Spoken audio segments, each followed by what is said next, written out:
ನಮಸ್ಕಾರ ವೀಕ್ಷಕರೇ, ಅಘೋರ ತಂತ್ರ ಮಂತ್ರ ವಿದ್ಯೆ ಚಾನಲ್ಗೆ ಎಲ್ಲರಿಗೂ ಸ್ವಾಗತ ಸುಸ್ವಾಗತ.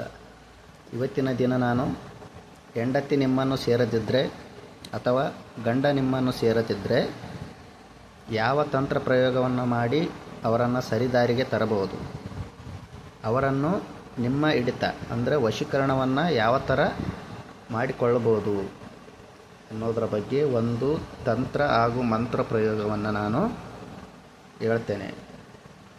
ಅದಕ್ಕಿಂತ ಮುಂಚೆ ಆನ್ಲೈನ್ ಕ್ಲಾಸ್ಗಳು ಡಿಸೆಂಬರ್ 28ನೇ ತಾರೀಕು ಶುರುವಾಗುತ್ತೆ. ರಾತ್ರಿ 8 ಗಂಟೆಯಿಂದ 10 ಗಂಟೆವರೆಗೆ, ಅಂದರೆ 2 ಅವರ್ ಇರುತ್ತೆ ಕ್ಲಾಸು.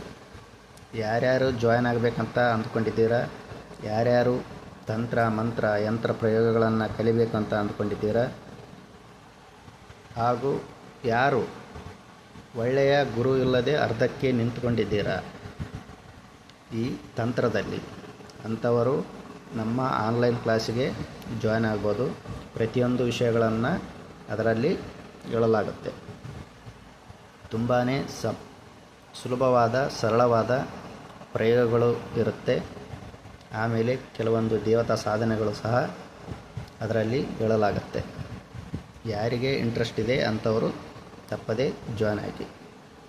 ಆಮೇಲೆ ಈ ತಂತ್ರ ಪ್ರಯೋಗವನ್ನು ಯಾವ ಥರ ಮಾಡಬೇಕು ಅಂದರೆ, ಶನಿವಾರ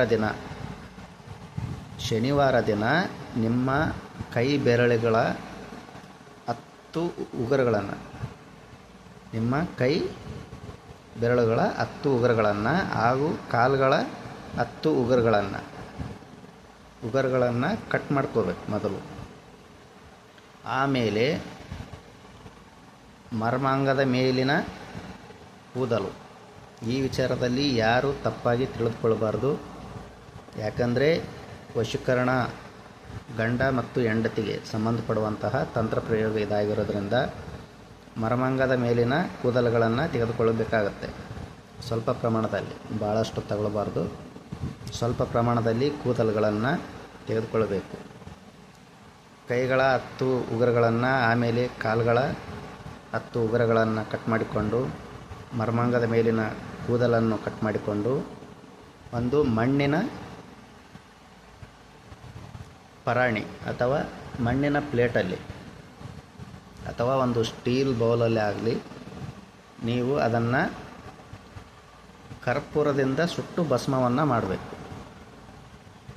ಕರ್ಪೂರವನ್ನು ಇಟ್ಟು ಸುಟ್ಟು ಭಸ್ಮ ಮಾಡಿದರೆ ಅದು ಎಲ್ಲನೂ ಕರಗಿ ಸುಟ್ಟು ಭಸ್ಮವೂ ಆಗುತ್ತೆ. ಆ ಬಂದಂತಹ ಭಸ್ಮಕ್ಕೆ ಚೆನ್ನಾಗಿ ಅರೆದು, ಆ ಭಸ್ಮವನ್ನು ಚೆನ್ನಾಗಿ ಅರಿಬೇಕು. ಮರ್ದನೆ ಮಾಡಿ ಪೌಡರನ್ನು ಚೆನ್ನಾಗಿ ಮಾಡಿಕೊಂಡು, ಇಲ್ಲಿ ತೋರಿಸ್ತಿರುವಂತಹ ಮಂತ್ರ, ಈ ಮಂತ್ರವನ್ನು ಸಿದ್ಧಿ ಮಾಡಬೇಕು ಅಂತ ಅಂದರೆ ಮಂಗಳವಾರವಾಗಲಿ ಅಥವಾ ಭಾನುವಾರವಾಗಲಿ 1008 ಈ ಮೇಲಿನ ಮಂತ್ರವನ್ನು, 1008 ಈ ಮೇಲಿನ ಈ ಕೆಳಗಡೆ ಇರುವಂತಹ ಮಂತ್ರವನ್ನು ನೀವು ಜಪ ಮಾಡಬೇಕು. ಮಾಡಿದ್ದಾದರೆ ಇದು ಸಿದ್ಧಿ ಅನ್ನೋದು ಆಗುತ್ತೆ. ಆಮೇಲೆ ಆ ಪೌಡರಿಗೆ ಓಂ ಚಿಬಿ ಚಿಬಿ ಸ್ವಾಹ, ಓಂ ಚಿಬಿ ಚಿಬಿ ಸ್ವಾಹ ಅಂತ ನೀವು 108 ಬಾರಿ ಮಂತ್ರಿಸಬೇಕು. ಆಮೇಲೆ ಇಲ್ಲಿ ತೋರಿಸ್ತಿರುವಂತಹ ಮಂತ್ರವನ್ನು ಸಹ ಮಂತ್ರಿಸಬೇಕಾಗತ್ತೆ. ಓಂ ರಿಂ ಸಹ, ಅವರ ಹೆಸರನ್ನು, ನೀವು ಯಾರು ಹೆಂಡತಿಯ ವಶೀಕರಣ ಮಾಡ್ಕೊಳ್ತಿದ್ದೀರ ಅಂಥವರು ಸ್ತ್ರೀ ಹೆಸರನ್ನು, ಗಂಡನ ವಶೀಕರಣ ಮಾಡ್ಕೊಳ್ತಿದ್ದೀರ ಅಂಥವರು ಪುರುಷನ ಹೆಸರನ್ನು ಇಲ್ಲಿ ಹೇಳಿ, ಮೇ ವಶಮಾನಾಯ ಸ್ವಾಹ ಅಂತ 108 ಬಾರಿ ಹೇಳಬೇಕು. ಇದು 108, ಇದು 108 ಬಾರಿ ಆ ಭಸ್ಮಕ್ಕೆ ಅಭಿಮಂತ್ರಿಸಿ, ಆ ಭಸ್ಮವನ್ನು ಅವರು ಊಟ ಮಾಡುವಂತಹ ಭೋಜನದಲ್ಲಿ ಹಾಕಬೇಕಾಗತ್ತೆ. ಆಮೇಲೆ ಸ್ವಲ್ಪ ಪ್ರಮಾಣದಲ್ಲಿ ಆ ಭಸ್ಮವನ್ನು ತೆಗೆದುಕೊಂಡು ಅವರ ಹಣೆಗೆ ಅಥವಾ ಅವರ ದೇಹಕ್ಕೆ ಯಾವುದೇ ಭಾಗಕ್ಕಾಗಲಿ ಸ್ಪರ್ಶವನ್ನು ಮಾಡಬೇಕು, ಆ ಬಂದಂತಹ ಭಸ್ಮವನ್ನು. ಈ ಥರ ಮಾಡೋದ್ರಿಂದ ಹೆಂಡತಿ ನಿಮ್ಮನ್ನು ಸೇರದಿದ್ದರೆ ಅಂಥವರು ನಿಮಗೆ ವಶೀಕರಣ ಅನ್ನೋದು ಆಗುತ್ತೆ. ನಿಮ್ಮ ಮೇಲೆ ಪ್ರೀತಿ, ಆಕರ್ಷಣೆ, ನಂಬಿಕೆ ಅನ್ನೋದು ಬೆಳೆಯುತ್ತೆ. ಗಂಡ ನಿಮ್ಮನ್ನು ಸೇರದಿದ್ದರೆ ಸ್ತ್ರೀ ಮಾಡಿದರೆ ಗಂಡನ ವಶೀಕರಣ ಅನ್ನೋದಾಗುತ್ತೆ, ಅವರ ಪ್ರೀತಿ ಆಕರ್ಷಣೆ ಅನ್ನೋದು ಸದಾ ನಿಮ್ಮ ಮೇಲೆ ಇರುತ್ತೆ. ಯಾರ ಸಂಸಾರ ಕೆಲವೊಂದು ಅಕ್ರಮ ಸಂಬಂಧಗಳಿಂದ, ವೈಮನಸ್ಸುಗಳಿಂದ ಬಿರುಕು ಬಿಟ್ಟಿರುತ್ತೆ, ಅಂಥವರು ಈ ತಂತ್ರ ಪ್ರಯೋಗವನ್ನು ತಪ್ಪದೇ ಮಾಡಿ. ನಿಮ್ಮ ಸಂಸಾರ ಅನ್ನೋದು ಮತ್ತೆ ಚೆನ್ನಾಗಿ ಆಗುತ್ತೆ. ಯಾವುದೇ ಬಿರುಕುಗಳು ಅನ್ನೋದು ನಿಮ್ಮ ಸಂಸಾರದಲ್ಲಿ ಬರೋದಿಲ್ಲ.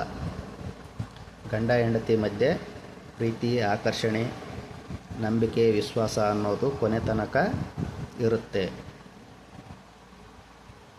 ಯಾರಿಗೆ ಅವಶ್ಯಕತೆ ಇದೆ ಅಂಥವರು ಈ ತಂತ್ರ ಪ್ರಯೋಗವನ್ನು ಮಾಡಿ ತಪ್ಪದೇ ನೀವು ಯಶಸ್ಸನ್ನೋದು ಕಾಣ್ತೀರ. ಆಮೇಲೆ ಇಂತಹ ರಹಸ್ಯ ತಂತ್ರವಿದ್ಯೆಗಳನ್ನು, ಮಂತ್ರವಿದ್ಯೆಗಳನ್ನು ತಿಳಿದುಕೊಳ್ಬೇಕಂದ್ರೆ ನೀವು ನಮ್ಮ ಚಾನಲನ್ನು ಸಬ್ಸ್ಕ್ರೈಬ್ ಮಾಡಿ, ಲೈಕ್ ಮಾಡಿ ಹಾಗೂ ಶೇರ್ ಮಾಡಿ. ಎಲ್ಲರಿಗೂ ಒಳ್ಳೆಯದಾಗಲಿ. ಧನ್ಯವಾದಗಳು. ಜೈ ಕಾಲಭೈರವಾಯ ನಮಃ.